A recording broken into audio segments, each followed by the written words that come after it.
สบายดีพี่น้องปองปายเบิร์ดสุขุสุคนเด้อพี่น้องมื้อนี้เนาะเลิกงานเด็กอีกแล้วพี่น้องเอ้ยเนาะมาตำนมจีนกินกับทอดน่องไก่พี่น้องเอ้ยตอนนี้กำลังตัดแจ่วเนาะมะนาวตำพริกสีน้ำปู มะนาวเลยมะแงงนี่มะเขือเทศพี่น้องนี่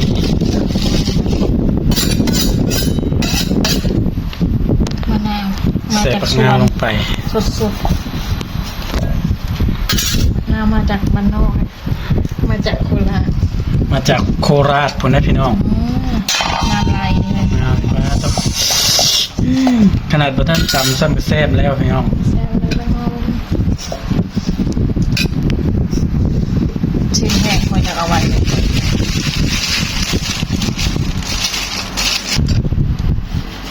เอามะเขือเทศลงไปพี่น้องใส่บลายเราประมาณ3-4 หน่วยนี่แหละมะเขือเทศกันเลยรสชาติแบบเปรี้ยวๆเผ็ดๆส้มๆหวานๆเนาะพี่น้องนี่ก็คือรสชาติแบบส้มตำ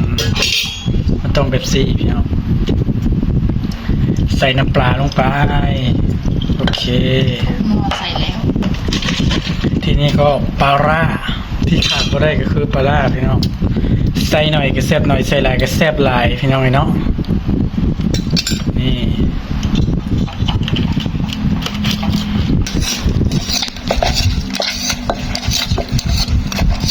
มื้อนี้คือสิเป็นจะแซ่บแห้งเ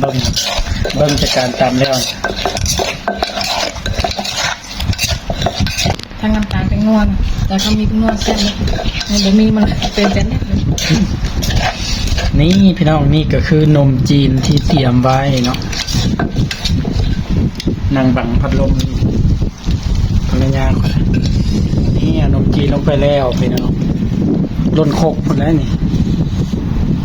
กินแบบแซ่บๆไปเลยพี่น้อง ใส่หมดเลยเนาะ ใส่หมดเลย กินทำเอายันเสร็จมันติดกันมันต้องล้างน้ำก่อนเลย ลากไปเลยดีว่าวันนี้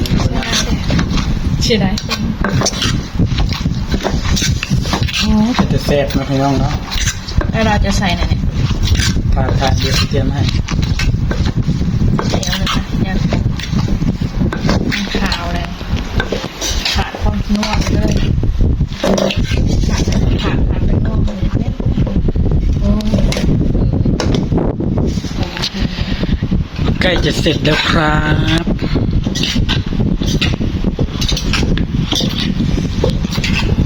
ตำแซ่บเลยพี่น้องเลย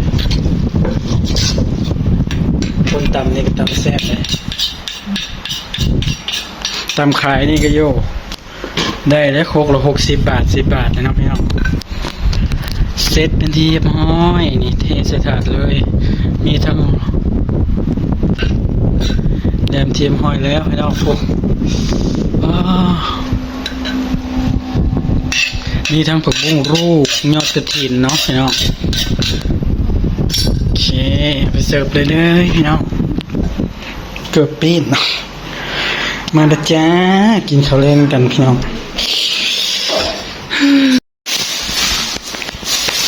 นี่พี่น้องสิ่งที่สำคัญก็คือทอดน่องไก่เนาะมาเด้อมาเนี่ยเมียคอยทอดเองแซ่บจะได้พี่น้องถ้าไปทอดขายก็ได้ขายดีนะพี่น้องรสชาติดีขนาดจำนมจีนยั่วๆพี่น้อง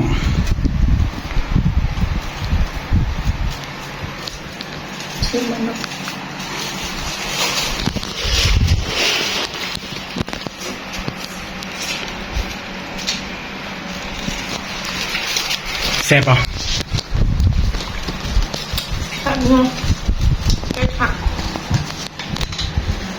จำนมจีนยั่วๆพี่น้อง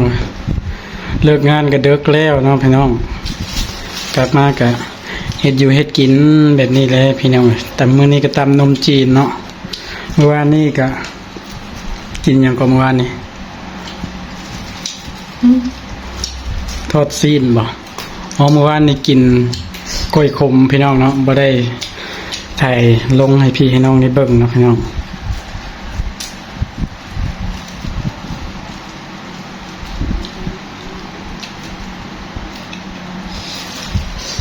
เดี๋ยวแซ่บพี่น้องมาเด้อแซ่บนำกันพี่น้องจังใดก็อย่าลืมกดไลค์กดแชร์เนาะกดติดตามให้กันเด้อพี่น้องลาไปก่อนคลิปนี้ทอดน้องไก่เนาะกินกับนมจีนแซ่บนี่พี่น้องเลยนี่ยั่วๆเลยนี่อืม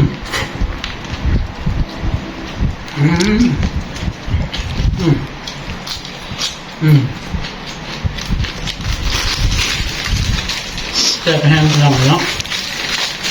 มีข้าวน้ำเด็ก